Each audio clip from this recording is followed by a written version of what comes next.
ବ୍ରହ୍ମାଣ୍ଡ ଭୂଗୋଳ 35 ଅଧ୍ୟାୟ। ଅର୍ଜୁନ ଉବାଚ।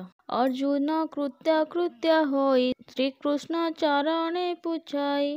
ହେ କୃଷ୍ଣ ଆରତ ଭଞ୍ଜନ କଥାଏ ପଡ଼ିଲା ମୋ ମନ। ଗଜ କୁମ୍ଭୀର ଯୁଦ୍ଧ କାଳେ ସେ ହରି ଚକ୍ର ଅନ୍ତ କାଳେ। କୁମ୍ଭୀର ଗଜକୁ ଗ୍ରାସଇ ଏ ଜ୍ଞାନ ମୋତେ କହ ଫେଇ। କୁମ୍ଭୀର କେଉଁଠାରେ ଥିଲା ଗଜକୁ ସେହୁ ଗ୍ରାସ କଲା। କେମନ୍ତେ ଦୁହେଁ ଭେଟ ହୋଇ କୁମ୍ଭୀର ଗଜକୁ ଗ୍ରାସଇ। ଏକଥା ଫେରି ମୋତେ କହ ଶୁଣି ଆକୁଳ ମୋର ଦେହ। ଶ୍ରୀ ଭଗବାନ ଉବାଚ। କହନ୍ତି କମଳ ଲୋଚନ ଶୁଣ ଅର୍ଜୁନ ଦେଇ ମନ। ସଂସାରେ ଜୀବ ଖେଳୁଥାଏ ମାୟା ମୋହରେ ସୁଖ ପାଏ।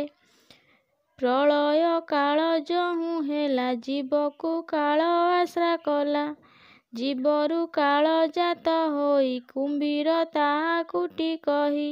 ପରମ ଗଜ ବୋଲି ଜାଣି ତ୍ରିକୁଟେ ଭେଦ ହୁଅନ୍ତି ପୁଣି। ତ୍ରିକୁଟ ବେଣୀ ଯେ ଅଟଇ କାଳନ୍ଦୀ ହ୍ରଦ ସେ ବୋଲାଇ। ହ୍ରଦରୁ ହଂସ ଯିବା କାଳେ କୁମ୍ଭୀର ଗ୍ରାସେ ସେତେବେଳେ। ଜୀବ ଚରଣକୁ ଧଇଲା ଆତଙ୍କେ ଗଜ ଡାକ ଦେଲା। ଶୂନ୍ୟେ ଶବଦ ଚକ୍ର ଜାଣ ଆମ୍ଭେ ଫେସିଲୁ ତତ୍କ୍ଷଣ। କାଳ ଗ୍ରହକୁ ନାଶ କରି ପରମ ଗଜକୁ ଧରି। ଶୁଣି ଅର୍ଜୁନ ହେଲେ ତୋଷ କହଇ ବଳରାମ ଦାସ। ଇତି ଶ୍ରୀ ବ୍ରହ୍ମାଣ୍ଡ ଭୂଗୋଳ ବର୍ଣ୍ଣନେ ହରି ଅର୍ଜୁନ ସମ୍ବାଦେ 35 ଅଧ୍ୟାୟ ସମାପ୍ତ।